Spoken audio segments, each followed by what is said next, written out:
Volkswagen launched the Phaeton on the market 20 years ago, and with that model, they took its first steps into the luxury car segment. The Phaeton acted as a shining star that benefited the whole brand and paved the way for the other premium products such as the Touareg or the Arteon. Its farewell came in 2016 when the brand board of management decided to discontinue the saloon in favor of systematic realignment with a focus on electric mobility. Although the successor with the project name Phaeton D2 was already waiting in the wings. However, it never went into the series production, and now Volkswagen decided to show us that model and how it looks like. Highlights include the elegant exterior and very modern interior that was actually ahead of its time.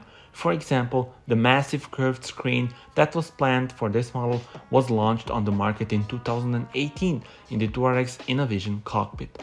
Tell me in the comments, how do you like this Phaeton D2?